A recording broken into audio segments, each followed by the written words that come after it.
founding board members here on our multi-racial coalition for Kamala Harris. I hope everyone is excited to be here on our first call. We have some amazing guests and speakers, and all with the purpose of finding joy and hope, and what your takeaways are from just the DNC till now. How has this election been feeling for you? And then we're gonna try to get folks motivated. But I'd like to start. I'm here in Los Angeles. I am on the occupied territory of the Gabrielino Tongva Nation. We're here to show respect for the indigenous peoples and recognize their enduring relationship to the land.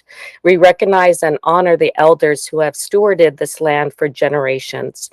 In this acknowledgement process, that we take the first steps on a long road to reconciliation. So we encourage you to find out what land you are on and find ways to support First Nations. And I will turn it over to Andrew. Hello, everybody.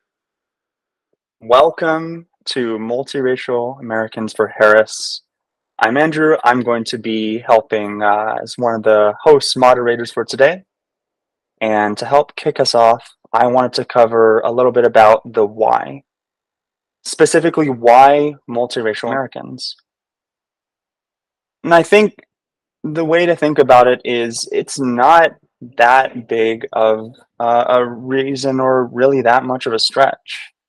We have existed in America long before the US became its own country. These stories, our stories, just haven't been told as often. Mixed Asian, Black, and Native American descendants of the first and only samurai colony in the United States, for example, have been around since the 1800s, thanks to Japanese ex-samurai Kuni Masamizu falling in love with Carrie Wilson, whose father was a freed Black slave and whose mother was Native American, specifically from the Blackfoot Nation. Or consider Eston Hemmings, or Eston Hemmings Jefferson, an accomplished musician born into slavery and freed by his father, Thomas Jefferson, upon the latter's death. Recorded as Black in the first census we have of him, then mulatto, an archaic term for mixed race, when he moved to Ohio, then finally white in Madison, Wisconsin. And there are many such stories of people who are multiracial, even if they weren't officially recorded as such. We didn't have an option to select more than one race on the US Census until 2000, which isn't that long ago. We are the largest growing racial demographic in the US. About 1 in 10 Americans identifies as multiracial. And that number is growing as more people continue to grow comfortable with expressing more than one identity. But there are still people who think that saying you're Black means that you can also say you're South Asian, or vice versa. So we're here today to push back against rhetoric like turning Black or choose only one race, because we exist in the full context of our identities. We get to focus on the positivity and joy that the Harris Walls campaign brings us. We get to back up someone who brings our community together, who belongs in our community, and who has fought for our community with legislation like the Respect for Marriage Act, with its additional protections for interracial marriage. And there are many other reasons to support Kamala Harris this cycle. And throughout this call, you'll get to hear some great people across the United States who are standing up and speaking out together. So thank you all for letting me share the why before I move on to moderating tonight's speakers. I'll end with 2 calls to action: donate and vote. If you're on the live stream, we have links to both in the notes below. Feel free to click on them both.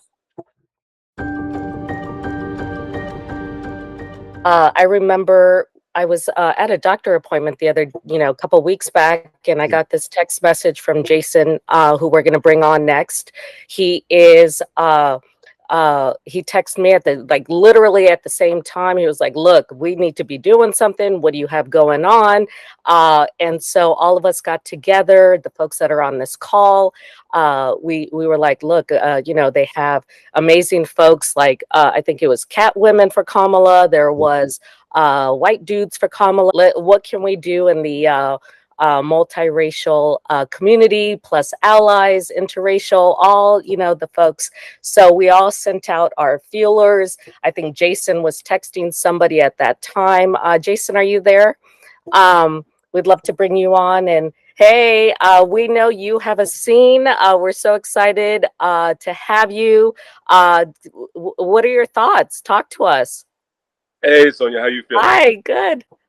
Yeah, I'm at work right now. I'm on the set. I'm at Grey's Anatomy right now, working. They're gonna pull me in any minute now. But it was really important for me to be here. You and I have been talking about this for a week and a half now, ever since the other guy opened his mouth trying to proclaim that Kamala never claimed her African American heritage, which is hilarious. As anybody who I had hot flashes back to when the biggest argument against any kind of interracial relationship, one of the biggest arguments was, but what box will your children check? As if that's the reason to not marry the person you love. As if that says something about who you are. And it's a very simple answer. Check all that apply. Eventually, they figured it out. Eventually, they got there. And the key is people live their lives, were good people, and made the rest of society catch up. And what I love is that that is what is happening right now with Kamala and Tim Walz. I mean, Tim Walz is the most all-American, in the stereotypical sense, that you can get, America's coach. But what I love is that if you're writing this story, on paper, he's the guy who's running for president, and Kamala maybe is part of his staff. My wife is a writer and is a poet, and she teaches creative writing at colleges. And she taught me this phrase that was interesting, and it's a thing that the writing community realized. When you're reading a piece of literature and they bring on characters is introduced, if they're not described distinctly, there is, and this is the phrase, an assumption of whiteness that we've all grown up with, that the entire West has grown up with. If they say, and then the firefighter came in and saved the kid, we assume the firefighter is male, we assume the firefighter is white, and we assume certain things. We assume they have a certain build, all these things. And what I love about what I do and what this moment that we're living in now for the last, since Obama, is we're shattering that assumption. People are challenging it in phenomenal ways. I'm not the first person to say that you could draw a direct line from seeing a black president to seeing Obama as president. Seeing Morgan Freeman play the president, to seeing that. Well, we've now seen a few different women play the president in a few different shows, and we're at that time.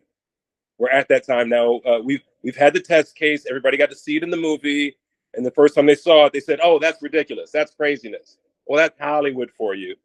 And now it's just a thing. And the other part, and this is the other side of that assumption of whiteness, is the DEI hire conversation that we're having. Folks of my generation recognize it when you're going to a really good college and they assume that, oh, the reason why you got into this college was because of affirmative action. Or maybe I'm just a beast of a student. Maybe she is just the most talented person for the job. Maybe every other president got the job because they were rich and white. Those were the prerequisites before. We don't challenge that. We don't flip it the other way. The number one form of affirmative action in this country is, in fact, being a legacy, i.e., being wealthy and having had family members go to that college. But nobody talks about that. We're just now starting to challenge that and have that conversation. So for me, Trump opening his mouth in that way was a gift to this conversation, because I told my son, and again, this is, you got to remember, my kid is, my oldest is 20. My twins are 16. They're living in an age where having a president who is a person of color is just normal. They don't trip off the premise of a woman being president. That's just normal. It hasn't happened yet, but they don't get why that's a thing. And I try and explain to them, you are living in a different world than we did. And I said, watch, I said, he's going to say something, he's going to get pressed, and he's going to say something racist, and he's going to say something misogynistic, and it's going to blow up in his face. And my son said, that's not going to happen. That's not going to be the reason why. And he went off on some philosophical, esoteric, other political thing. And I said, trust me, it's a lot more basic than that. He's going to say something stupid as a man or as a white man, and it's going to blow up in his face.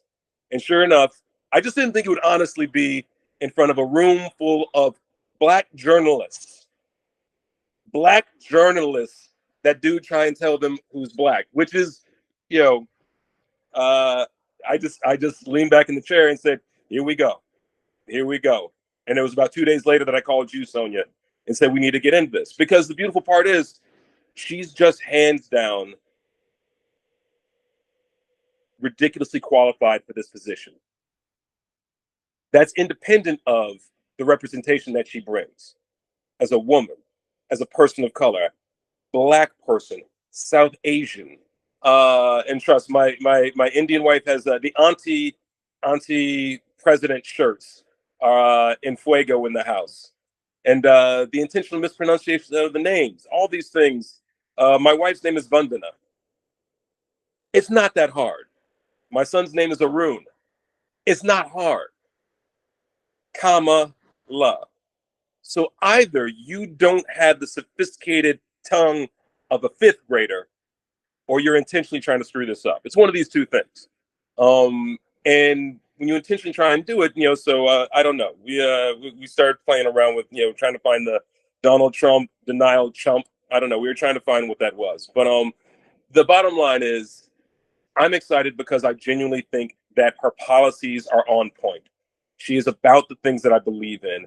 And I think she'll bring, and this is an important for me as a dad, dignity back to the office.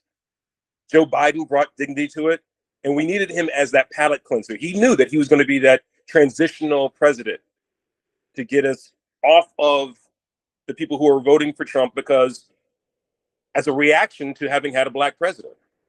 And I think that we all have to acknowledge that that was a real thing. There are people who felt marginalized because there was a black president. There are 40 some other white presidents. Relax. It's not that deep. It's going to be okay. I promise.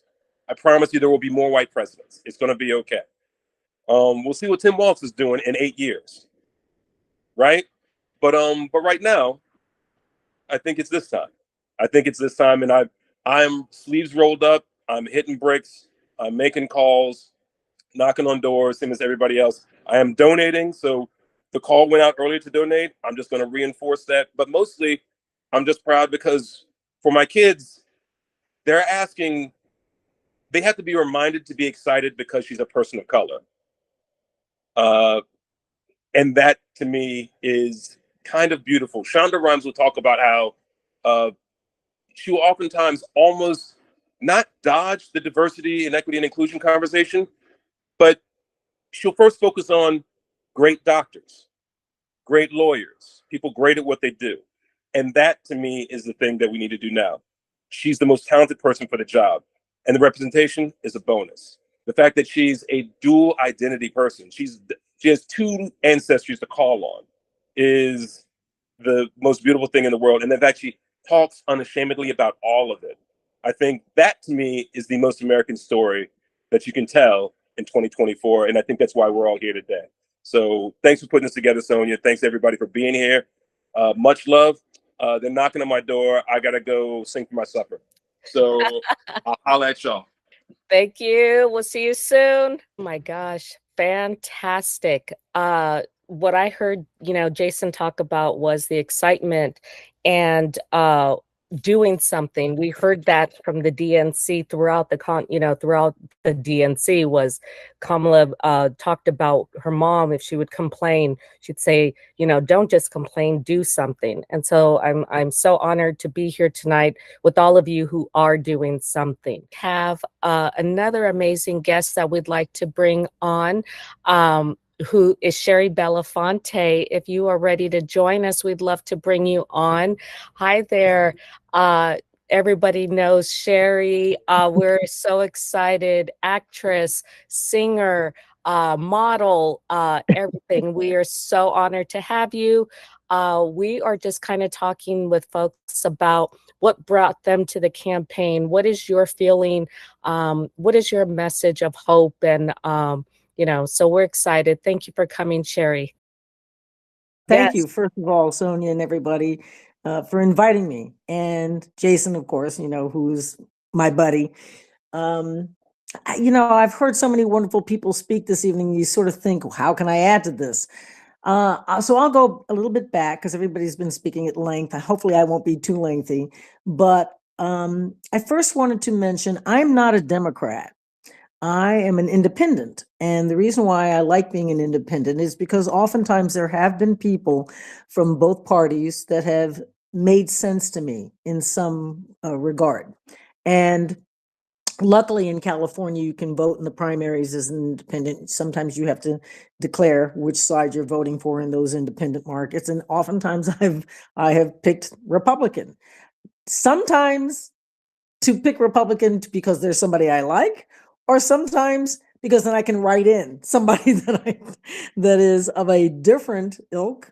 This last go round when Trump ran, in all honesty, I picked Republican and I wrote in Biden's name. That being said, I want to go back a little bit about who I am because most people think automatically that I'm Black because I'm Harry Belafonte's daughter. What most people don't know is that Harry was Irish, Scottish, English. The name Belafonte is actually Dutch, Belinfanti. His father was a Portuguese fisherman, and there was really just a sizable amount of Black, but not as much as you would consider. My mother's side, a lot of people automatically assume that Julie Belafonte, who was Harry's second wife, was my mother, but she was not. She was my stepmother. My mother was Harry's first wife. They separated when my mother was pregnant with me. My mother's mother was Haudenosaunee, Iroquois, and white, and her father was Cherokee and Black. And so when people have asked me, what's your background, I usually go a Heinz 57 variety. That being said, certainly over the years in the entertainment industry, I heard another young actress earlier talk about, you don't fit in any sort of category, which is true. This is the early 80s when I was starting out, and I was told many times, you're not Black, you're not white, we don't know what to put you in. But I did have, luckily, a casting director that said to me when I met her, it was just a go-see, which means you're going just to meet them, just so they can see who you are. And she said, you're not Black, you're not white, you don't fit any mold. But, the good news for you is that when something comes along, there's not going to be a lot of competition because people are going to want you because you're different. And I accepted that. And then certainly, I think I kind of paved the way for the Jennifer Beals and the Halle Berrys later because I'm considerably older than they are. But, they made some breakthroughs that, like I said, I kind of hope that I helped set the pace. Jane Kennedy was somebody that was she was a little older than I was. And so she kind of set the pace. I was one of the first women of color to have multiple magazine covers for Vogue. I had more than any other woman of color up until Rihanna, who just passed me, that tart. But, Beverly Johnson, who was the first Black woman on Vogue, and I are very good friends, and we are doing productions together. We were trying to develop some projects together, and we always tease each other because she was the first, but, she goes, yeah, but you have more covers than I did. That being said, what is interesting to me is the dynamic that we look at in this country. I've always made a big point of saying that I'm a person of color. I actually kind of steer away from saying that I'm Black because for me, it has never been my experience. There are things about me that I have experienced as being a woman of color. And then, of course, having parents that have been perceived as being Black. And I don't deny my Blackness. What I deny is that society tends to put being Black in a second position or in a subcategory. And it is important for me many times to state that do not ever consider me as somebody less than. So it's not about not embracing my Blackness as much as it is important for me to embrace my, Irish, Scottish, English, Portuguese, Dutch, everybody. And that's where I sort of feel the chance to educate everyone on this. People of mixed race saying, look, don't feel that you need to fall into a category. But here's where we are now. We have someone who is of mixed race running. We have somebody who tried to put her down for that being mixed race and claiming that she was always this and then she was that. Because let's face it, that guy is a buffoon. He is a horrific human being, cannot be the president again. So many people, I've been approached actually by the Republican Party, a lot of people in the Republican Party, including Jennifer Horn, who you may or may not know was one of the Republicans who started the Lincoln Project the last go round, and is now putting together a independent group and has asked me to come on board for that as well to speak. For me, race should never even be a question in anything that we do. Maybe my being a female can be of question, if we're talking about somebody who has to have children in a movie and it's not out of in another planet somewhere, then of course, being a woman, you should be able to audition for that. But to me, women should have a choice. We are the majority of the population in the United States. There has to be that moment where we take control of the fact that we have that we are the majority of the population and that we have a voice, and that everyone, no matter what color you are, if you are a woman, you can speak up. I'm at an age now where I don't have to worry about having children, and my husband and I chose not to have children because we didn't want to have them. It's not that we don't support people who do. I have plenty of great nieces and nephews. I have plenty of great godchildren, and I'm looking for them to take care of me in my old age, in my older age.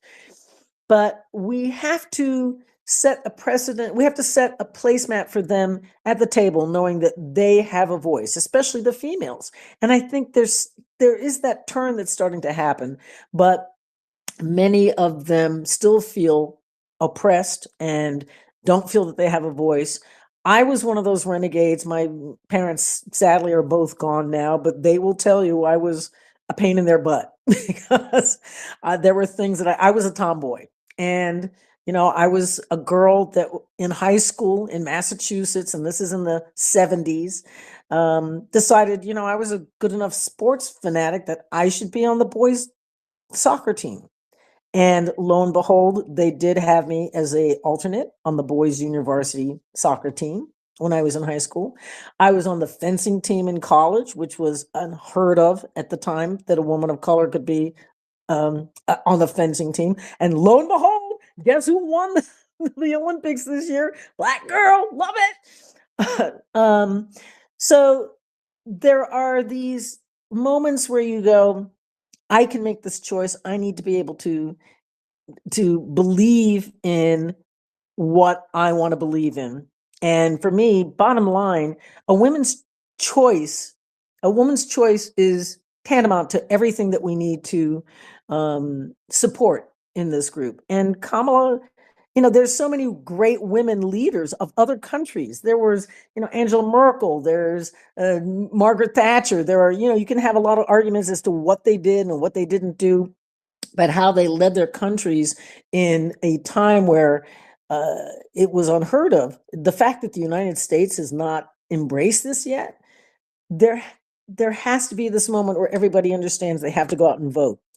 My first job was working for public television in Washington, D.C. out of school. And it was just like, and I was a gopher. In those days, you would whatever camera truck showed up on Capitol Hill had to jump off the truck, go in to literally plug in and stake the territory, because all the other news stations would feed off of that feed.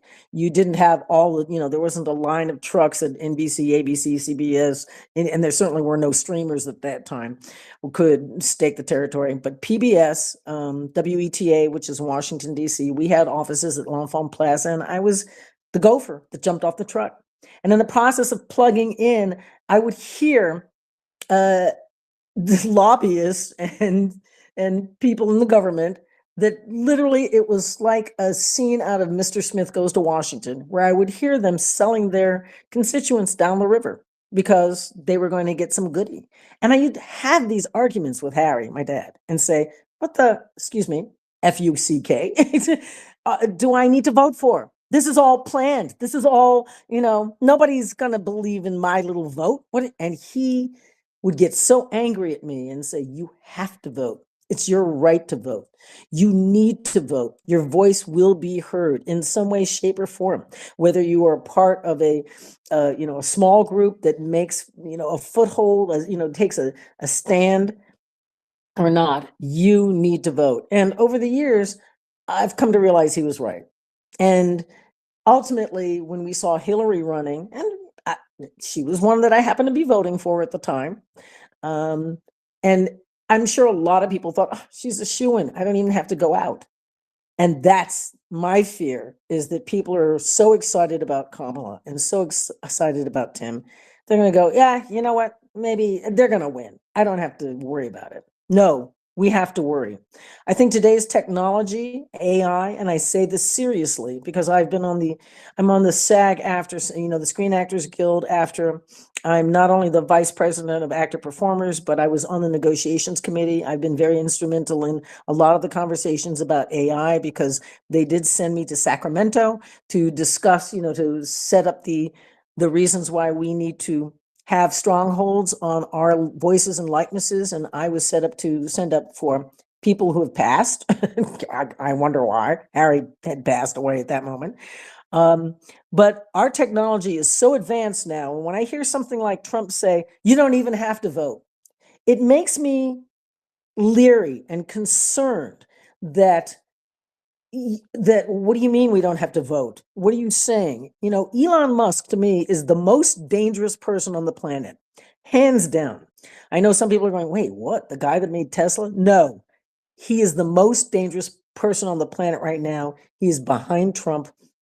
Our technology is such that we have to be very concerned about how this goes down. We have to listen to our hearts. We have to go out and vote, and we have to make a stand and statements to those that are in positions to perhaps suggest that they can make a vote go a certain way. And we need to bring them to the mats and let them know that we know what they're up to. We can feel it. We have to go to our people in force right now and say, no, are we paying attention to this? AI is something that can easily flip a vote without us knowing, unless we stay on top of it. So I'm here because Kamala, to me, represents everything that I want to see happen for our society. And that is an honest, mostly as honest as anybody in politics can be, but truly has our backs. And, who can't just love Tim Walz? And he's like, oh my God, he's the coach. And, he represents, I'm hoping he represents, for those people who are afraid of having a woman of color as the president, the backup that they need to go. But at least he's in place too, and he'll help, just as Biden helped Obama. That Biden and Obama were a wonderful pair together. You didn't see him get pushed off to the side. I think so many presidents, we don't have a clue as to how many the vice presidents' names, with the exception of Pence. Do we have a clue? But Walz is somebody I think that will be 100% behind Kamala. We need to know that there's a woman that's in the place there that's going to take care of the needs. She's going to support police people. So if you're thinking, she's not there for the police, no, wrong. She's there to support our military families. She's there to support women. She's there to make sure that big pharma's out of, is under control. She's there to take care of handguns. We're not asking, people of Democrats are not asking, well, some Democrats may be saying get rid of all guns, but she's not asking that. She's saying there just have to be some controls. So that to me is the important part. And I'm done blathering now, but I just wanted to say that I thank you guys for creating this. I hope people will listen and reach out and ask questions and really consider the alternative, because Trump is not an alternative. If he's in place, things will implode in a big way. And even 90% of the people that worked for him the last go round are saying, not a good idea. So thanks, enough from me. No, I could listen all day. Thank you so much. And I think the biggest thing I heard was, we can't rest. We're excited, and folks are, Coach Walls, yes, but we have to do the work. We can't let up. And I think you brought that message home. So we appreciate you. And Jason for bringing us all these wonderful folks. So thank you. We have another amazing person coming on. I do want to thank everybody for their time and hanging on with us. But when we're passionate about our stories and why we're here and why we're joining. I want to introduce some of the incredible speakers on our slate, starting off with someone who you might recognize for his positivity and joy as well as sharing about his own interracial family. Jason.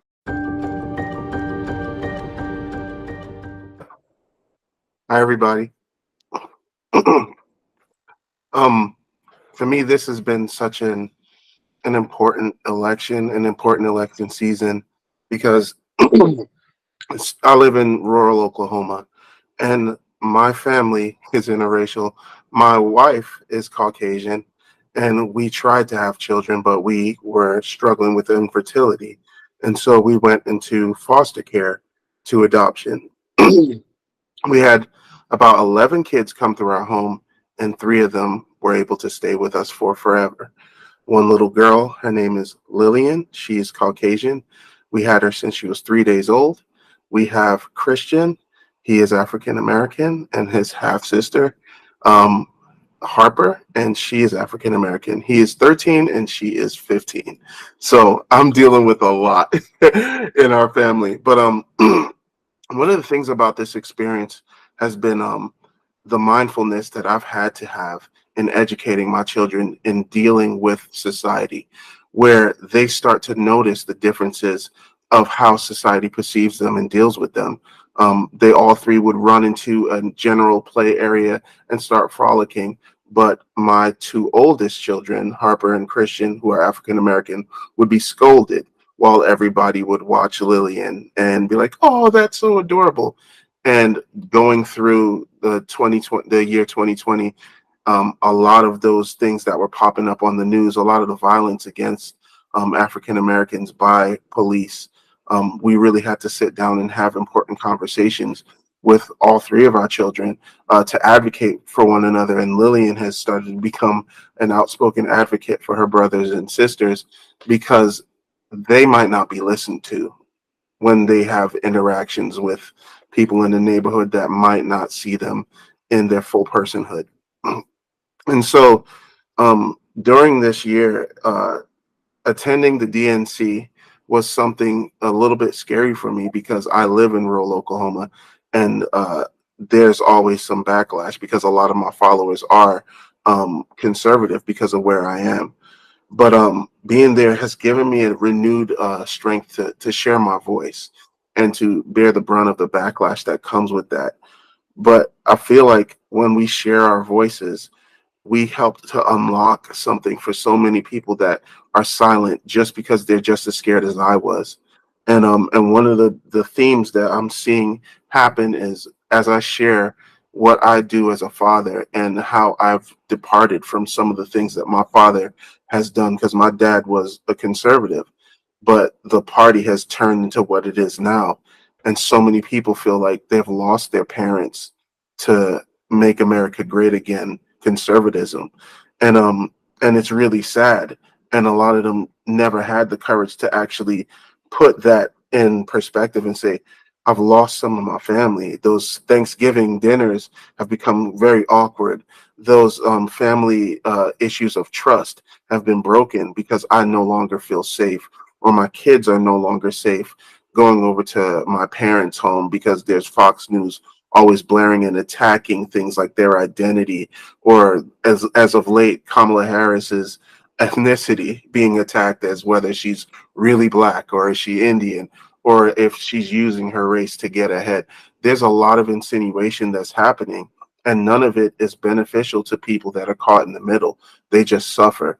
And so I'm glad to use my voice to bring up the joy that is found in this campaign, the safety and the inclusion that's found in this campaign as a multiracial family, that we have this sense of belonging now, that we've been on the outskirts of when there's the threat of a Trump presidency, or actually living through a Trump presidency. So I'm extremely grateful for the opportunity to lend my voice and tell the stories of our family living in the here and now, and hoping for a brighter future as we work forward to getting Kamala and Tim into the White House. It's a dream come true, and it's not a dream anymore. It's something that's incredibly possible, but we just have to work towards it. And that sense of hope and optimism is, I can't I can't shut it off. I can't, like, I can't fake it. Like, other people would want me to be miserable because it helps them feel better about their supremacy. And I can't help but smile because things are getting better. Hope is on the way. Hope is coming.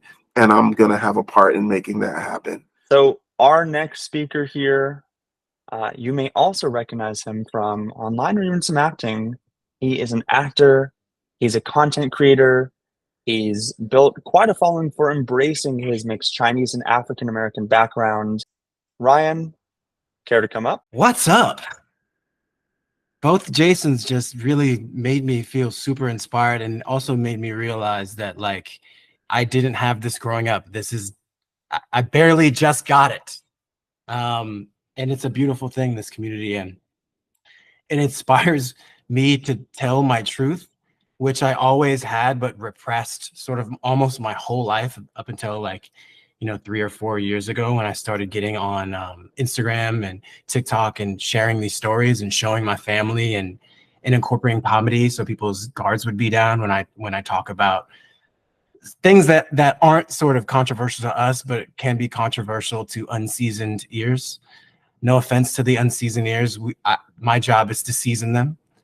But I get to say a lot of the things now that I couldn't before. I grew up in a conservative, white, predominantly conservative, white, and Asian environment.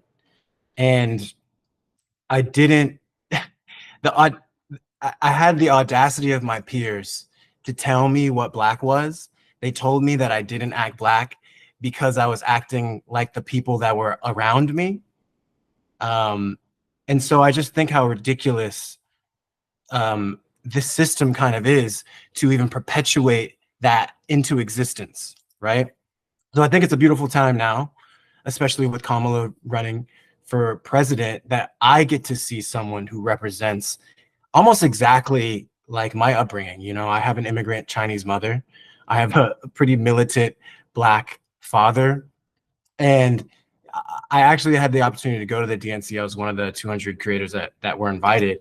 And like Jason was saying earlier, like you were there too, Jason, like the energy was real. It exceeded all my expectations. I had never been to a DNC before. And a lot of the political arena spaces that I've been to growing up were kind of, no offense, kind of stale. And the enthusiasm I didn't feel the enthusiasm. But now I'm like, okay, wow, you're bringing all these people of different backgrounds, different generations. You're bringing creators here. Like, you're showing that you care about our voices. And so I'm inspired to pay back the favor And I love the platform that she's running on. And I love Coach Walls because I played football, and he seems so genuine and sincere in what he wants for everyday Americans, all the people. It's just crazy to see that one side. It's so clear to me. Like the options are so obvious. You have a administration that's running on hate and fear and xenophobia and all kinds of other phobias, and then you have, the Democratic Party that is running on a platform of belonging and acceptance of who you are and allowing people to be who they choose to be, and women's rights and reproductive rights. I mean, it's just so obvious. And ever since Kamala sort of became the nominee, the doom and gloom that I felt has almost completely disappeared. I'm an actor, so I face a lot of rejection, so it can't completely disappear. But at least in the country's future, there's something to grab onto. There's something to fight for, and not that assumption of whiteness that Jason was speaking about before. Because growing up, I didn't have this representation. I didn't have Asian American representation. A lot of the Black representation that I had, wasn't positive. And so now I get to have both, and we get to encourage that. And also, when representation makes what I'm trying to do a lot easier, so I'm not alone. I post every day on social media, and I honestly, I don't really post political things very much, but I receive at least like 5 to 10 hateful comments every day. And it just is ramping up at the moment too, because I'm supporting Kamala. And so I get a lot of hate. But now I'm like, okay, if I can see that this administration is also fighting for all Americans, they're also fighting for these people that are saying hateful things.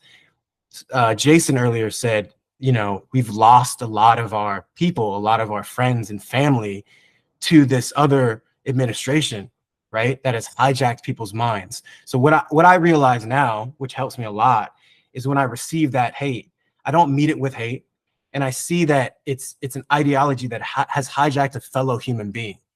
And so, what is my duty in sort of finding a solution that actually helps everybody?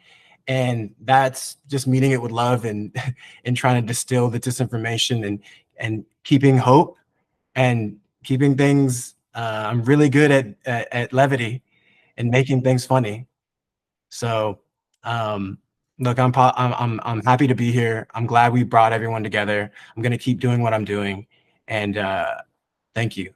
Let's hold on to hope. Well, thanks so much for sharing, Ryan. Really incredible stuff to hear. Really appreciate you sharing that sort of story. Continuing on with the hope message that we have tonight, we're going to talk to you soon about how you can turn the hope and how we can help. We're going to have Zion coming on. But first, we'd like to get to Boris Kyojo. Is he up? We'd love to hear his connection and what he was feeling about this election and what's going on. Talk to us. It's a pleasure. Thanks for having me. I'm grateful to be here because I truly believe this is a defining moment in this country's history. It's a moment that demands our commitment and our unity to ensure our children's futures aren't compromised. And we can debate differences in policy and ideology and complain about the lack of grace, integrity, common sense. But the main objective should be to remind people of their power in casting their votes.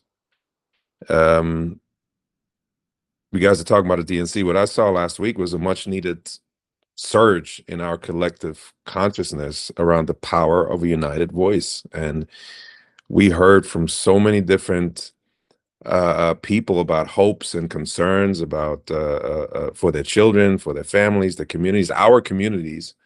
And I think that rang very true for millions of people, and it woke us up to the daunting possibility of losing much of what we consider important in our lives.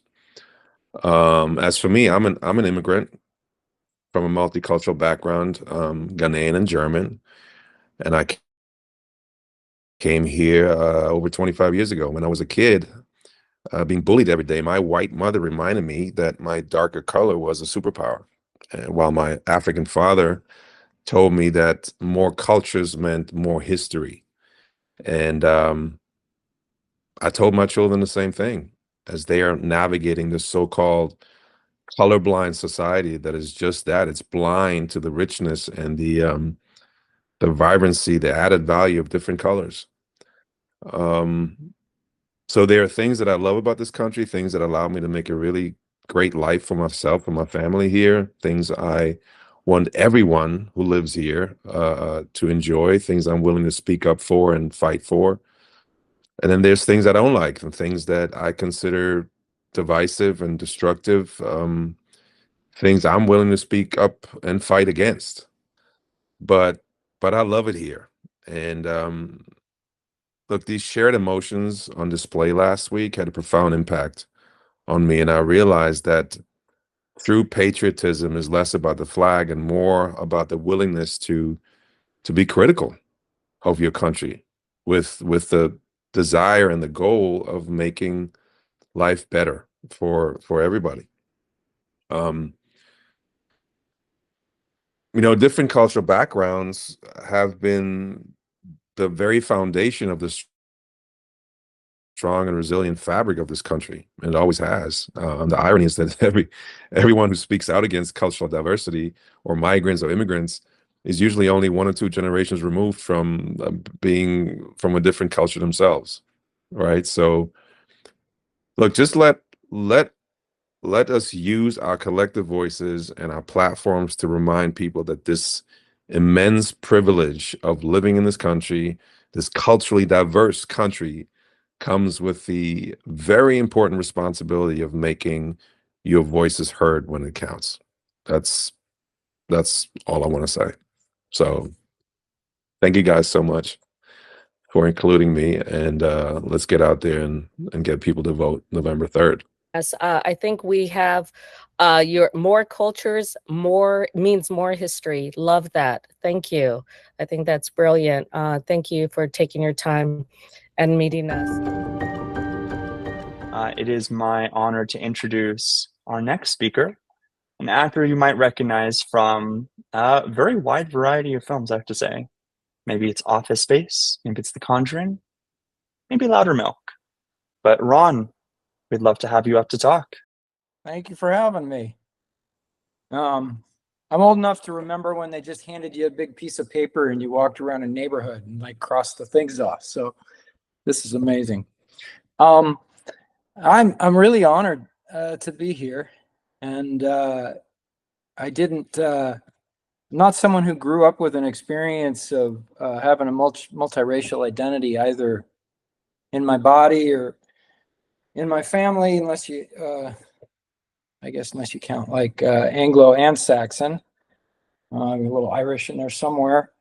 But I became a lot more aware of it when my wife and I grew our family through adoption. My daughter's Black. My other daughter is Latina, and it's funny. The name they call it is transracial adoption.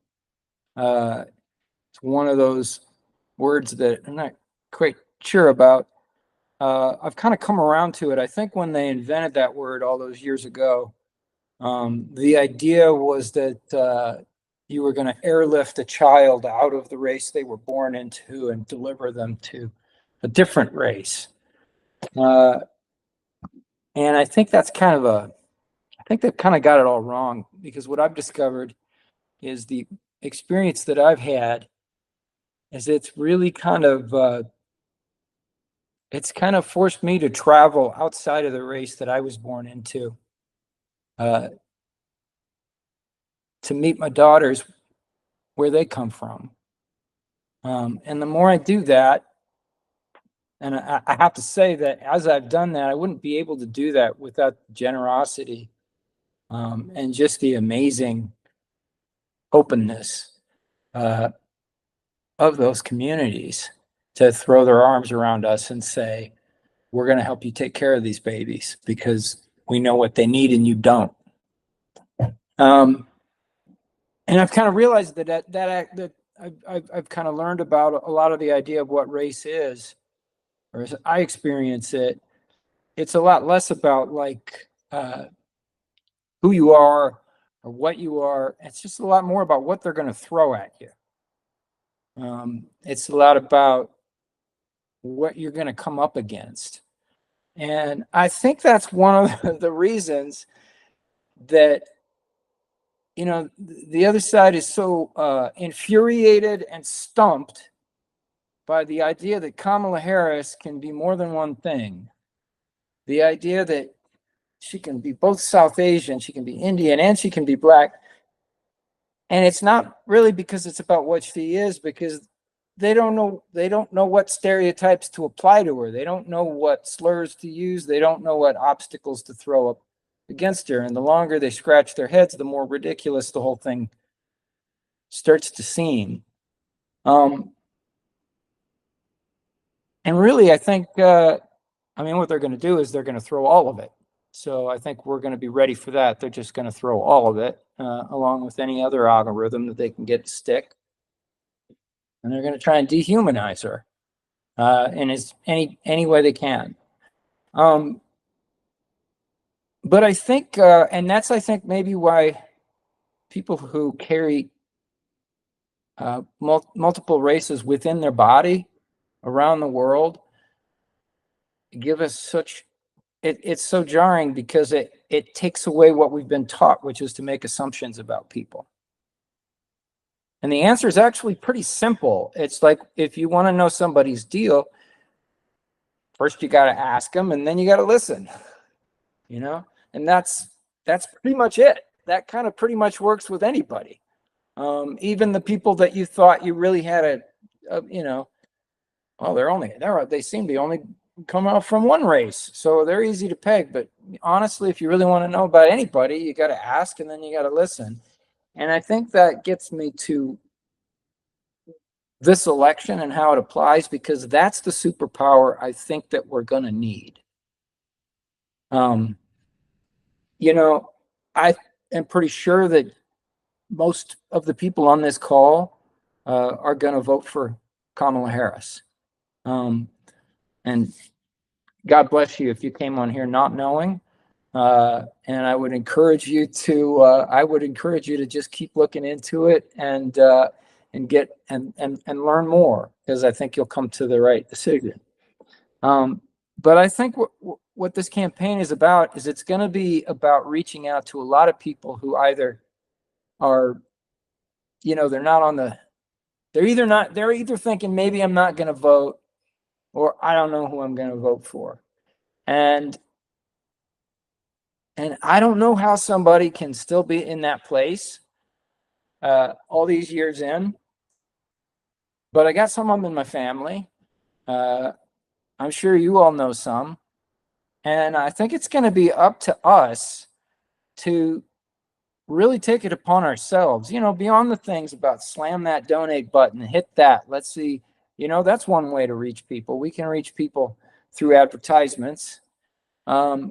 We can reach people if you sign up with the campaign. Go to the Harris Walsh campaign site and sign up. Let them contact you to do text banking, phone banking, knocking on doors. But really, and knocking on doors, the power of that's the big one. And there's a magic. I've done it in several election campaigns so far.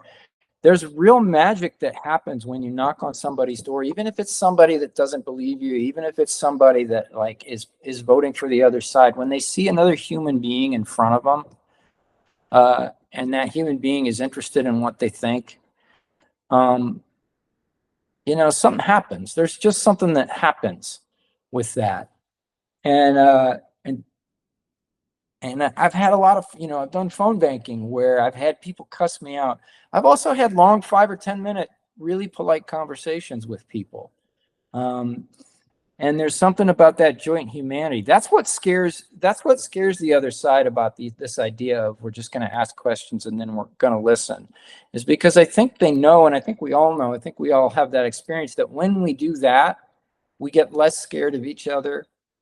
We get less divided from each other. And the odds increase that we stumble across something that we actually share in common and something that we connect on. Even if it's nothing more than just, our presence in this space together.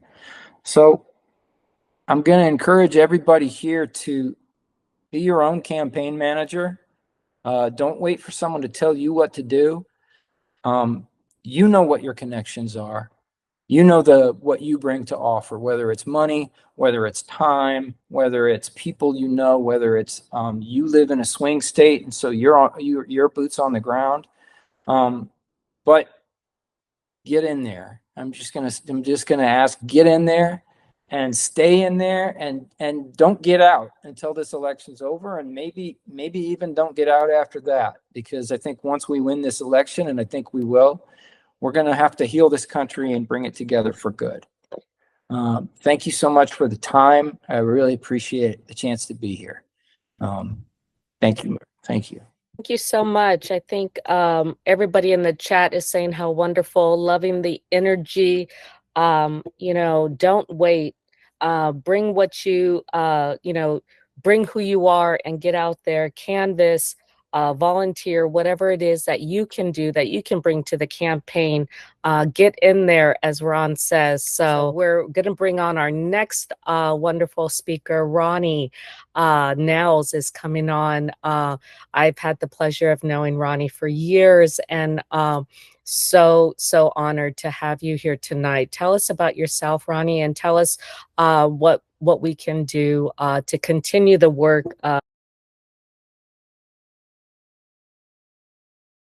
Place that we find ourselves in this election is the product of a long game being played. And so it's important as we're getting motivated and energized to vote for Kamala, that we also want to take the time to make sure we're voting down ballot as well. This is going to be so important in swing states, but especially even these, as we like to call them, elite pockets on the coast. We got to remember, I vote myself in California. California, in a lot of ways, sets the precedent for what might be able to be done in other states. And so just as Ms. Belafonte was discussing, the idea of getting those votes in and looking at ballots and making things happen for ourselves will affect the rest of the country in a lot of ways. And we just want to make sure that we move those dynamics where we can. There's a lot of people in the criticism of the Democratic Party, even of President Barack Obama, that he didn't get a lot done. And what people don't do when they are critiquing that is talk about the idea that he didn't have a Senate and Congress that moved in the initiatives that he desired. Who's to say where we would be with the Affordable Health Care Act if he did have those motivators moving? And so it is important for us, even if you believe that Kamala's a shoo-in, that it is necessary that we do need you to show up, that every vote will matter in a very necessary way. Obviously, since the pocket of Secretary Clinton running, we've been saying the future's been female. You can see that proof is in the pudding. When you look at somebody like Jasmine Crockett or AOC, or obviously Vice President Kamala Harris being in this initiative, in this election, we have made progress. There is more progress to make, and it's necessary that we move that way. There's all this blowback that we can talk about, especially in our identity of what the Obama presidency meant and how it ignited people who maybe don't share the same sentiments of the people that are on this call. But those same people voted for the other guy, maybe because they thought he was going to vote pro-white, when it is obvious all he was going to do is vote pro-green. And the thing that we can do is live in this pocket of investing in the melting pot that is America, because it's given us the people that we need, the people that we deserve, and namely those being President Kamala Harris. I'm so looking forward to it. Thank you for your time. I appreciate it. Perfect. So with that, I think we should talk about how folks can support and how we can donate. Or Very, very happy to have you here, Zion. As a representative of the DNC, we want to make sure that we're not just coming together as a community and talking and enjoying that. We also do want to make sure that we are pursuing some direct, actionable things today, and that is what I get to pass it over to Zion to do. So here you go, man. Hop on. Everyone, I'm going to go ahead and share my screen very quickly. So I am going to do a quick online engagement onboarding with everyone where you all can actually join our Reach channel, where you can share content directly from our app, share content, tell people the different things that are going on. So first, my name is Zion Gates Norris. I am the Grassroots Partnerships Manager at the DNC. My hometown is Fort Lauderdale. My favorite family recipe is spaghetti. I don't know why we have these fun facts, but hey, I just wanted, like, you all should know who I am first. So we have this online engagement program where we have a community of trained volunteers that enable Democrats to create a lasting organizing power through our messaging. How do we do that? We do that by spreading our message near and far, everywhere, by using the power of social media and using original content to amplify the Harris message and the Democratic message over your personal social media networks. So we do that by using the Reach app. So I need everyone to go ahead and download this quick app. It's called Reach. Reach is a platform that we use where you can organize your network and initiate these conversations. And we are able to you're able to actually access folders and graphics and content by content sharing to the different platforms, whether that's Instagram, TikTok, Facebook, X, Threads, Blue Sky. You can do any of that, and you can tell us how it's going. How are these conversations going? How is this content how are the people that you're sharing this content to interacting? What are they saying? So that we can tweak this messaging and make sure that we are saying the right things that people would like to see, and knowing that we're either doing it right or we're doing it wrong. So go ahead and scan this QR code. I'm also going to drop in the chat a direct link for you to join us on Reach. That also has our campaign key, which I'm going to go ahead and go through. So once you download it, you will actually you'll be directed to create an account. You will type in your cell phone number.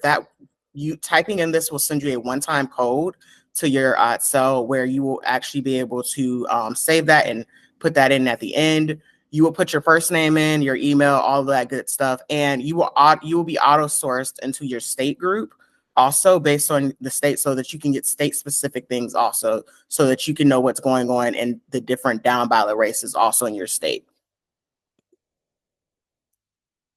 So once these are the steps to set that account up. If you do not get a text, you can opt to get a phone call instead. And if you have never logged into Reach, it will ask you for all of these different things. So once you create your account, you will be directed to put in a campaign key. If you actually if you actually click that code, that link that I put in the chat, it will take you directly to this server and this in the platform. If you did not, you will have to put in this campaign key. The campaign key is VMW9VR. Again, that is VMW9VR. And I'm going to drop that in the chat one more time for those. So as you look, some next steps. Join our virtual office. We also have a Discord, so you will actually be able to join our virtual office. I will also drop that link in the chat. And next, make a habit of checking Reach daily. We load content into Reach daily. Our distributed content team is constantly loading different content in, different action cards, different things for people to actually post and share. to the many social media sites that you're able to do, that you're able to share it to. So check it daily. There is also an announcements channel where you can hear directly from people with the DNC and hear the different announcements as things come out also. So as we end this, I want to say, let's win this.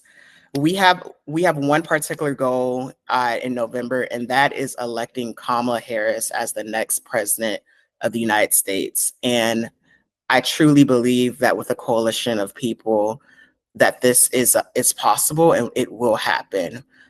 So yeah, I want to end that by saying, let's win this, everyone. Thank you so much, Zion, for sharing it out. I just signed up for Reach right now to make sure I was following through. Very easy to sign up, and I'll be using some more of those on some of our socials.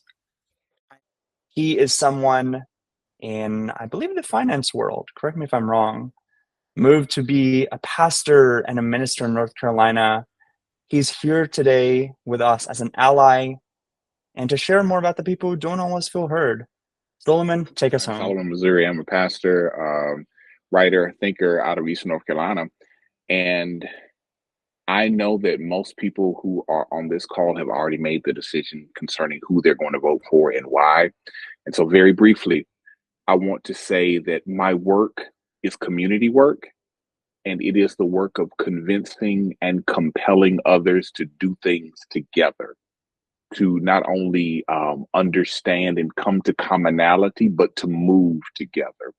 And so while you all have made the decision concerning making Kamala Harris your choice, making Tim Walz your choice, making the team of Kamala and the coach your choice, can I invite you all to welcome someone else to make Kamala and the coach their choice as well, to move in community so that we not only know that we're going to vote for Kamala and the coach, but know that our community needs a plan to come together and to support people who have interests like we do.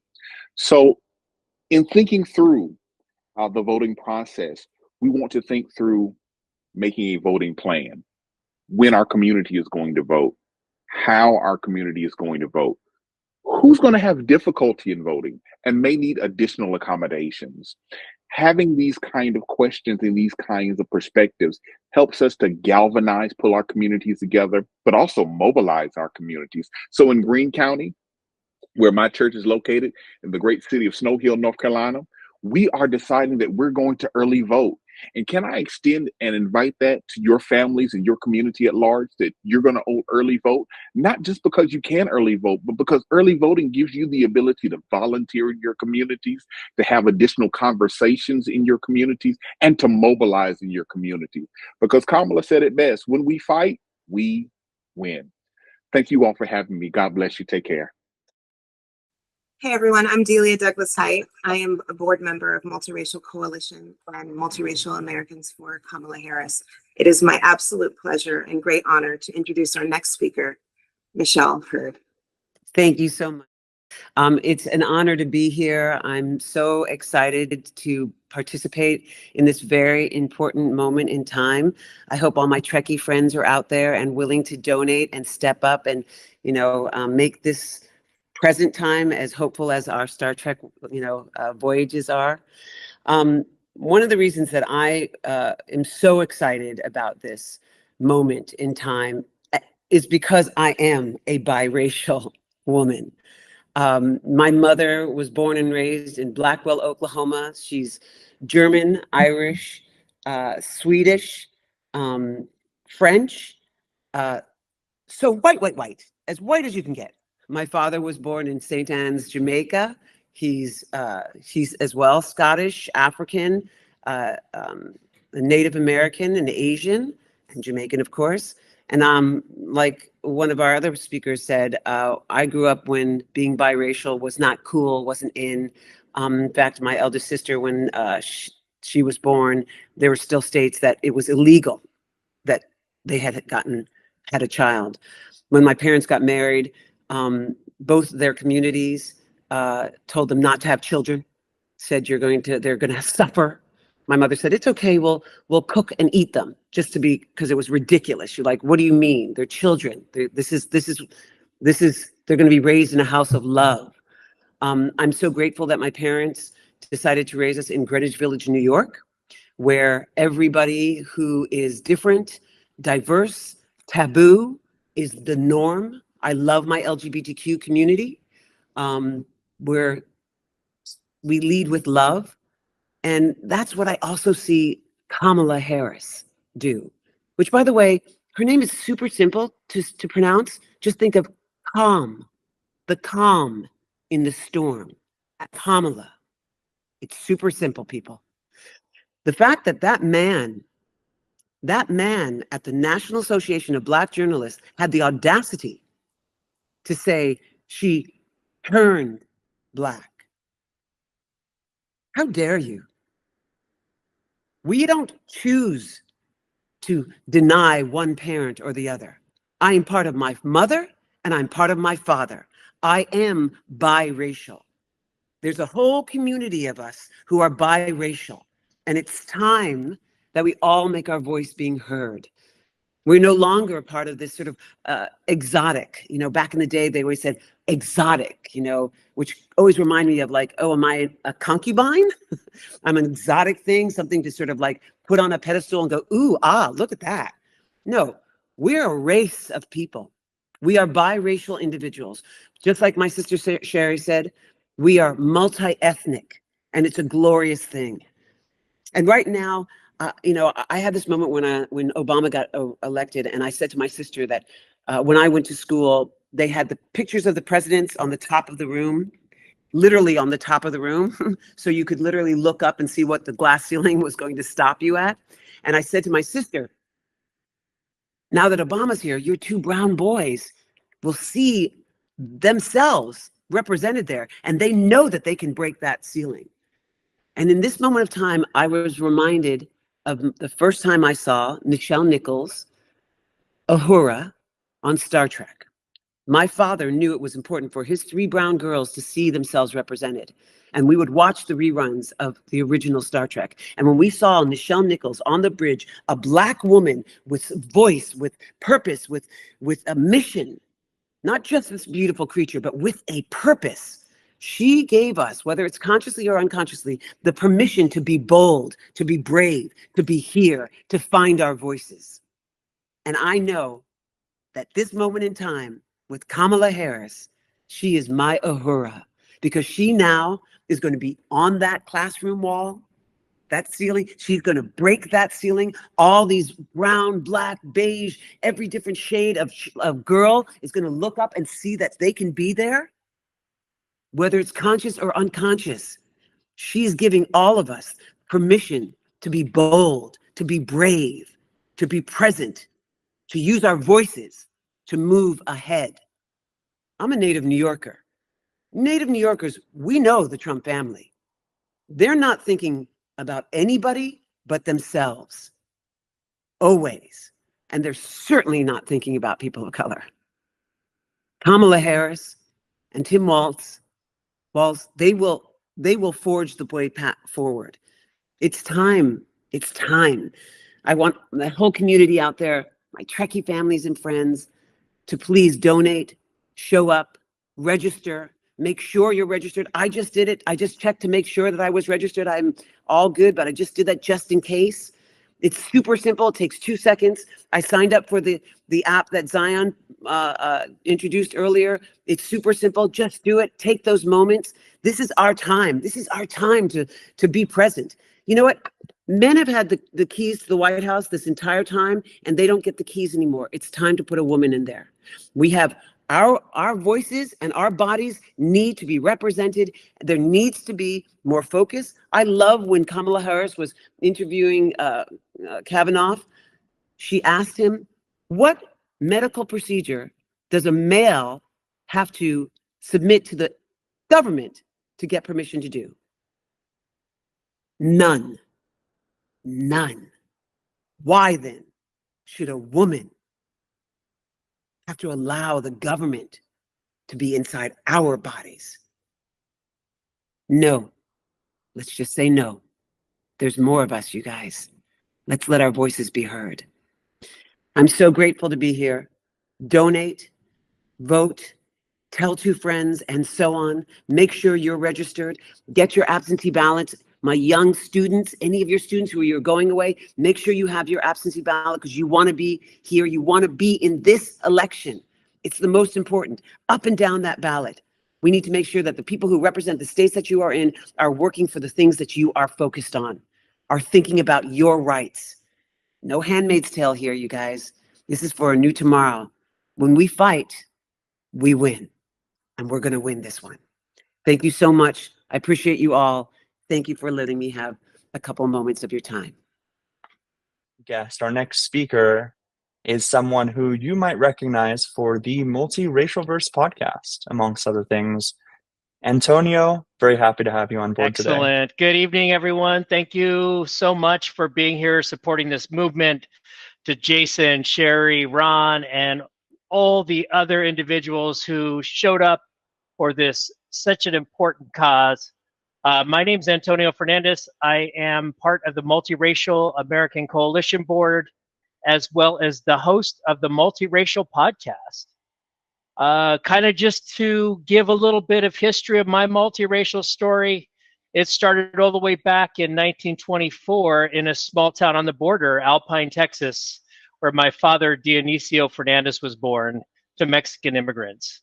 They birthed him there, but they took him back to his home in Zacatecas, Mexico, where he lived. He had a rough early life. He actually lost his father to a firing squad. His father was kind of revolutionary in a sense. The Mexican government shot him for not wanting to participate in the war. And so my dad had to take over kind of as one of the elders of the family, and him and his brother used to travel back and forth between Mexico and the United States on foot, not eating for days in search of work.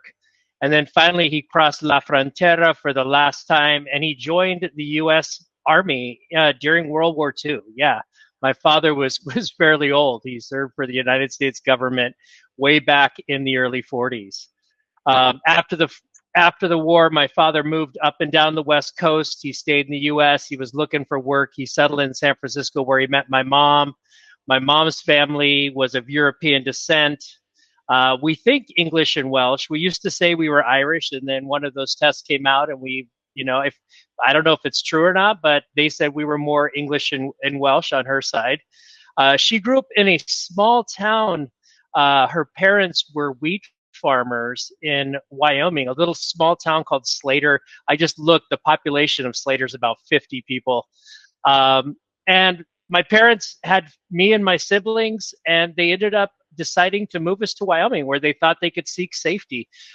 This story is probably kind of the story a lot of Gen Xers that are mixed race, that might hear, which is where they move you to a place to seek better opportunities, more resources, though well-intentioned. My dad said, hey, let's try to assimilate you into the white culture in Wyoming. In 1980s, I looked it up. Wyoming was almost 96% white. My dad wouldn't teach us Spanish. My birth name is Antonio. They called me Tony. So, all this time growing up, we had not a lot of connection. My dad we didn't keep a lot of connection to our Latinx Mexican culture.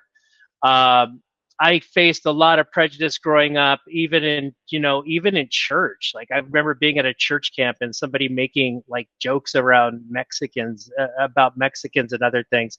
I wore the brown skin. Like, I was dark, and I had dark skin all year round. And in a place like Wyoming, you do stick out. There were definitely Latinx individuals there. A lot of them were migrants that went back and forth, but we did not. I never really saw myself as Mexican. I was truly ashamed of myself. I was ashamed of that side. And, then in 2020, during this last kind of civil uprising following George Floyd's murder, I had participated in a lot of activism prior to that. My sister identifies as lesbian. I've always been part of the LGBTQA activism community. I actually did Day Without a Mexican. Gosh, I can't even remember when that was, walking in that parade in San Francisco. And, you know, I participated in rallies and joined a Latinx leadership group, and I stood with Black Americans, and we screamed Breonna Taylor's name, and my daughters and my wife stood with me. And during this time, I had a truly spiritual awakening about my true identity. I realized through work, through takes a lot of therapy. If you're a multiracial person and you're not in therapy, you know, you usually don't go there for that reason. But you start to realize that a lot of the trauma that drives some of your personality traits, you know, is a result of that. And I realized through that and through all these awesome activists I was hanging out with, that, you know, as one of my guests in my podcast, Dr. Jen, she has the best way of explaining things. But, you know, white is, you know, it's not about being Mexican or being white, is not about appearances, language, or religion. It's not a spectrum. I am a whole person, an American through and through. But I just happen to be both Mexican and mixed European descent. I am an American, just like every multiracial person, Black person, all our BIPOC brothers and sisters are American. And that's what America looks like. That's what America was built on. This realization inspired me to create the community, the Multiracial Verse podcast, where we explore identity, cultural heritage, creative expression. I say it's a space for those who may feel like misfits to share stories and wisdom to help others feel like they're a part of something. The podcast delves into the experience of those navigating these mixed race identities and highlights their backgrounds and how important they are to the fabric of this country. For me, the ultimate goal with sharing and coming to realization about my identity and having this space where others can share is that I believe that when we embrace our full identity and we're happy and whole and we feel whole, then we not only love ourselves, but we can love others. And ultimately, we can love this planet. And to me, that's so important. And that's why I'm voting for Kamala Harris, because Kamala is she's been steadfast on so many things in her time in the Senate and as a VP. She's a steadfast activist advocate of reproductive rights. I have two daughters, 6 and 9. It was so awesome the other night. It kind of blew my mind. My kids were watching the DNC and they were screaming her name, Kamala, Kamala. It was amazing. Like, I would never watch a political show with my parents, you know, when I was younger. But our daughters and my wife, we had so much energy and hope. And you know, I believe she will work towards a peaceful resolution to the conflict in the Middle East. And I know that she has been there, you know, with the new Green New Deal for climate action. I know that she really cares about this earth, and I love the earth and I care about the earth. And that is one of the most important pieces of one of the most important topics to me, because without the earth, you know, we're gone. Humans are gone. I remember somebody said it best: humans will be gone, the earth will exist. But you know, she cares about all these amazing, all these important topics.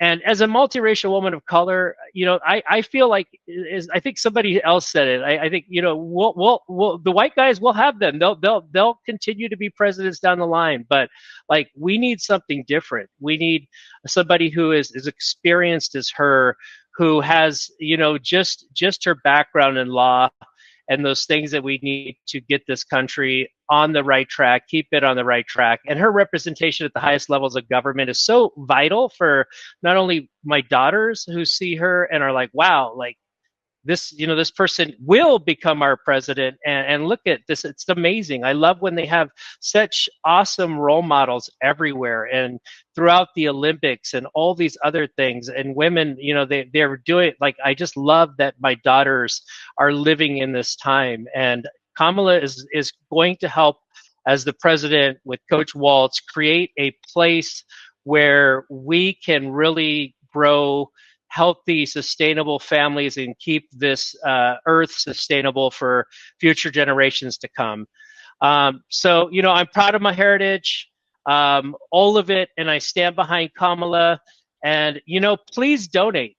Campaigns are not, they're not free. You know, please go out and donate, put your money where your mouth is if you can. Not everybody can. People have given other ways to get involved. First off, though, just make sure you're registered to vote. That's like the most important. You don't want it to come time and you're the one vote that is possibly that swing vote. So click the donate button in the YouTube, join the movement. Our group will want volunteers. We all have roles to play. Let's move forward together and let's create the change we want to see. Thank you all for coming on and being part of our multiracial American family, allies, friends, and everything else. Thank you. Sonia, so many great things from your story, from your history, and from your podcast too. We are not quite done yet. We got a couple more exciting people before we can really take it home. And it is my pleasure to welcome up the next person here. She is the Vice President of Programs at the Hispanic Association on Corporate Responsibility. And she's got some things to share with everybody today. Vanessa, would love to welcome you up. Thank you so much. I hope you can hear me. Oh, so this is my daughter, and I knew that her name is Cameron. I knew when I was trying to put her to bed tonight that she was not actually going to go to sleep. So I apologize for her here, but she is part of my story. So my name is Vanessa Bowling Adjavon. You do call me mommy. And Cameron actually has two moms. So yes, she does. She has two moms. And I'm listening to all of these words, the enthusiasm, everything that's being said. And I want to highlight a couple of things and then share my story. But one of the things that stuck with me was Ron when he mentioned that Republicans are just now seeing that we can be more than one thing, right? I grew up, my mom is white, my dad is black. I grew up in the early to mid 80s. So I grew up in a time where it wasn't necessarily popular to be multiracial. And I grew up with my mother. So I grew up around my white family. My mom's mom is still here. She well, is. she's away. Okay, you don't need to tell all of our business, but thank you. So I am gonna, because she's not gonna let me talk, I'm gonna be as quick as I possibly can. Okay, thanks, baby. Okay, go play, baby. We're on the East Coast. Her bedtime was 8 o'clock and it is 10. So she's going to be following in the footsteps of many of you wonderful people. I believe she will be going into show business. So yeah, she also likes to sing. And anyway, I will never forget November. She is the future. I agree. And actually, when I was putting them to bed tonight, I was telling them that I would be talking here. And I have a 7-year-old son as well who is asleep. And I was telling them, you know, we cannot let Donald Trump be elected. And my daughter said, my daughter said, well, why not? And I said, well, I don't want to scare you. I don't want to tell you everything, because she's 5. And she said, nope, I'm a big girl. I want to know. And I started telling her a lot of the reasons as to why and what it would mean for her future. And if you gonna have to move. Okay. So yeah, this will be interesting tomorrow at school. So we talked about that a bit, and Cameron, this is Cameron, would not go to sleep. And she's like, well, I want to be there. And at first I said, you know, no, like, I don't think you should. And then I remember my mom taking me to the polls and really instilling that civic duty in me, and I always take my children to the polls. We were watching the DNC together while they were on vacation. We were all on vacation, and they weren't too excited about that because they wanted YouTube, but they were able to watch it, and they were able to hear us talk about it and be able to share that with them. Another thing that really— That's me. I'm making that sound. Okay, baby. Another thing is that November 8th, 2016 was one of the best and worst nights of my life. I was in labor with my first child. It was 36 hours of labor. It was not fun. And I just knew that we were going to wake up and, well, I didn't even go to sleep. I'm one of those people who stays up all night. I was also in labor. So, but I just knew Hillary Clinton was going to be our next president. I was so excited. And I was having a baby, and he'll be born under Barack Obama. And then he's going to have a female president. And this is so wonderful. And none of that happened. And I refused to watch TV for 3 weeks if it had any kind of news on it, because I could not fathom the fact that my family would no longer be recognized the way that it should be, and that my child was going to have to come up in this world where, you know, I knew Hillary was telling the truth. Right now we see it. Some of the people, hindsight's 20/20, but I knew. I know a lot of you knew, and I was scared. I was really, really, really scared. One of the things that Sherry said that really stuck with me is she's a shoo-in, right? We cannot think that she's a shoo-in, because November 8th, 2016, I just knew Hillary Clinton was a shoo-in. There was no way people could elect Donald Trump. And that is one of my reasons for being here today, because we really need to make sure that people know that she's not a shoo-in. We have to do the work. That was something I really loved the Obamas talking about, as well as other speakers at the DNC, that this is a tight race. We have to do everything we can. Everything looks different for everybody. For some people, it is making calls or canvassing or sending texts. Some people it's monetary donations. Some people it's everything. But it is so important that we never lose the fact that we thought that someone else was a shoo-in, and voter apathy, or whatever it may have been, a healthy lack of fear, or unhealthy lack of fear, really, gave us 4 years of what we shouldn't have had to go through, right? So please, please, please remember that Kamala Harris will be our next president of the United States, but we have to do absolutely everything that we can, not only to elect her, but to go down ballot. It's not just about Kamala Harris. It is about all of those other positions that we need to be electing, because I don't remember who said it, and I'm sorry, Barack Obama did not have the blue wave that we had hoped he had. But we can do that for Kamala Harris. We can do it for Kamala Harris. We have to do it for Kamala Harris, because that is our future. And the fact that she looks like me is so special. She looks like you too. My skin looks like. Yeah, she looks like you too. Does that make you happy? Yeah. Yeah? Why? First woman president looks like a Cammy president. Yes, you're right. And that is something that we need to show the youth. That is something that we need to instill in them. And it's so important. Yes, you'll come to the inauguration with me, okay? Until I see her, she's gonna be like, "Are you another Kamala Harris?" Yeah, she's gonna think you're another Kamala Harris, and you can be. And she'll show you that one day you can be president too if you'd like to. So she can take the whole night, and she has to go to bed. So thank you all. I really appreciate it. Make sure that you are voting for Harris Walls.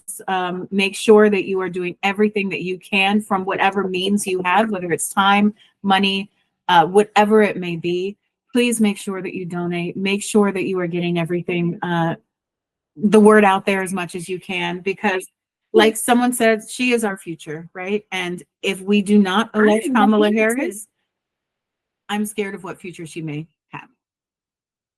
So thank you so much. I think that's an incredible thing that you get to share with your kid. It's also great that you're calling out all the stuff that we can do. Donate, vote, go down ballot. Don't just write at the very top. Make sure you're actually looking at all the races going on.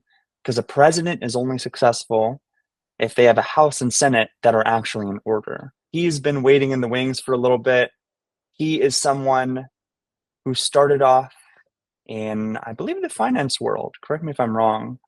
Moved to be a pastor and a minister in North Carolina. He's here today with, you may recognize her from something called Mixed Asian Media.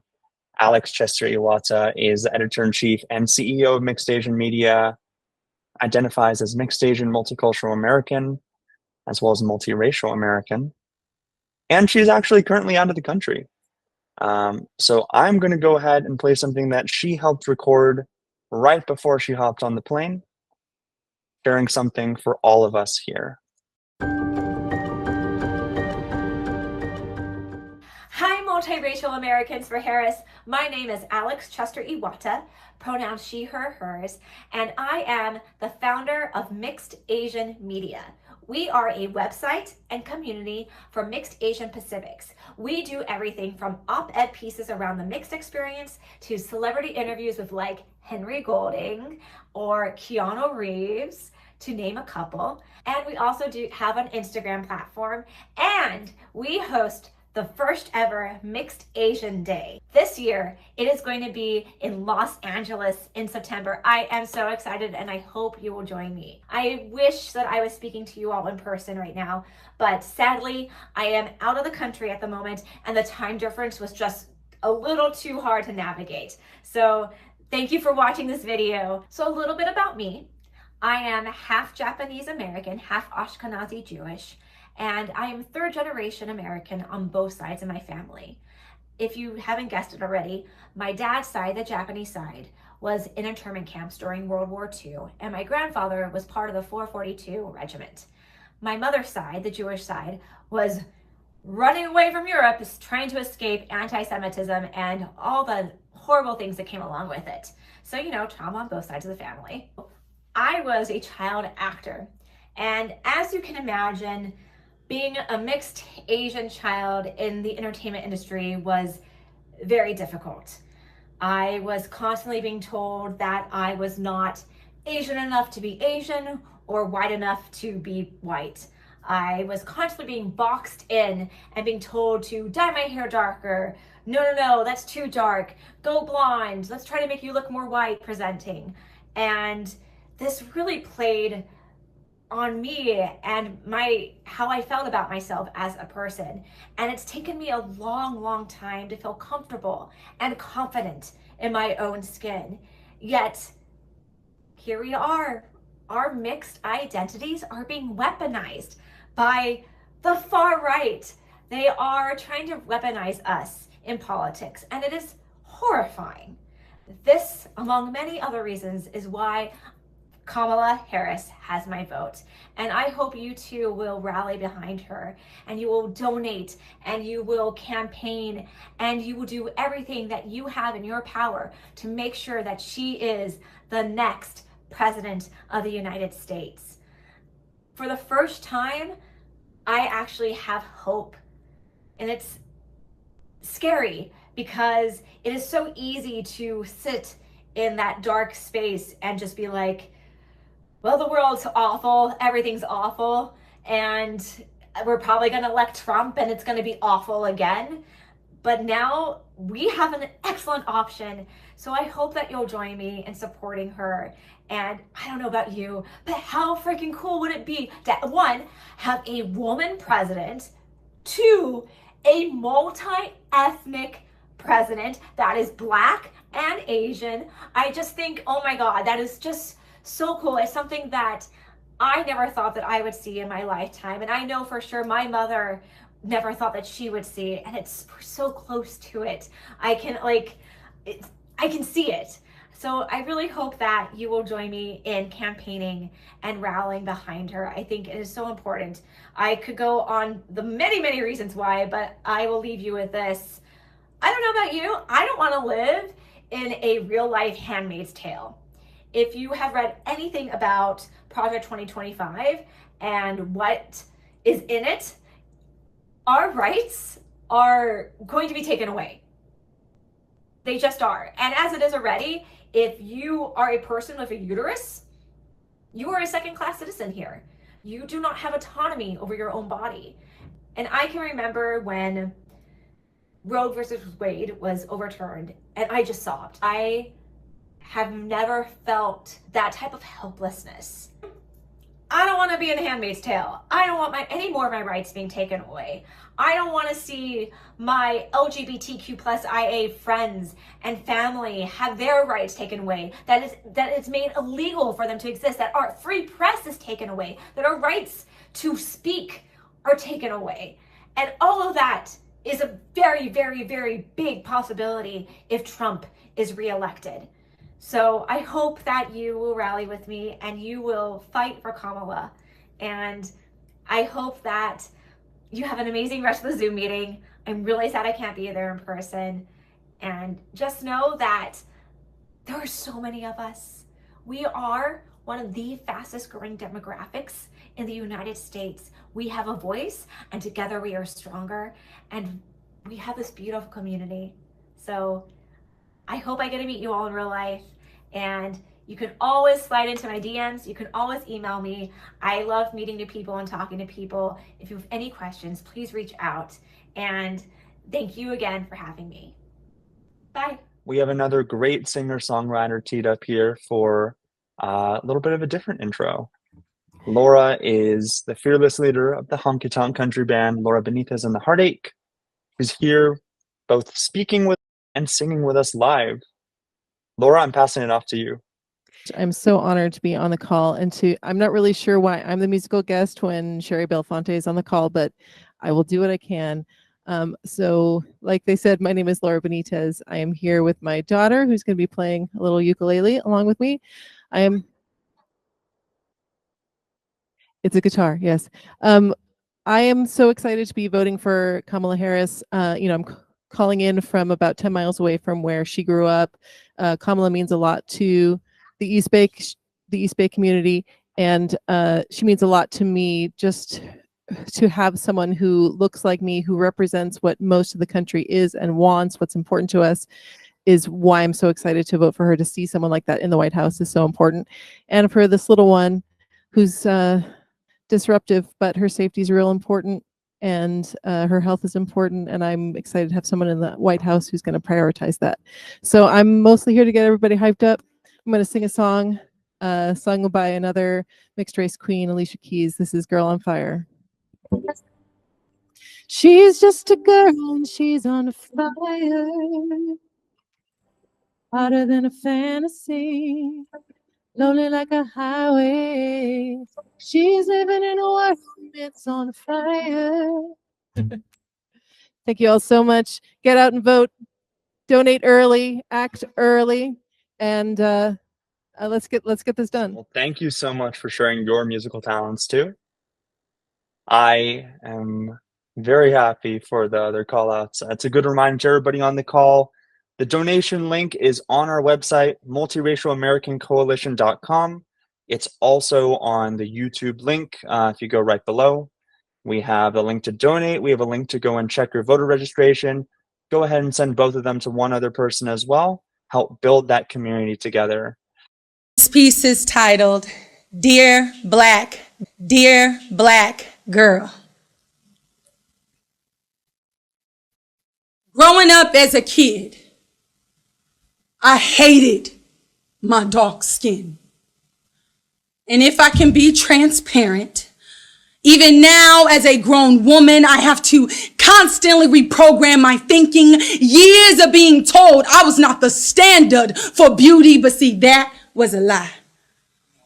which is why I chose to rewrite my own narrative. Dear Black girl, we are warriors whose spirits can't be crushed. We speak up when told we're too much. We forgive when our Black men dismiss, degrade, and can't see that we are not the ugly ducklings, but the swan princess, the Nubian goddess, the reflection of our ancestors, the made in his image. When society tries to pin light versus dark skin, we remind them that every shade of chocolate is divinely crafted. Black girl magic is more than a hashtag.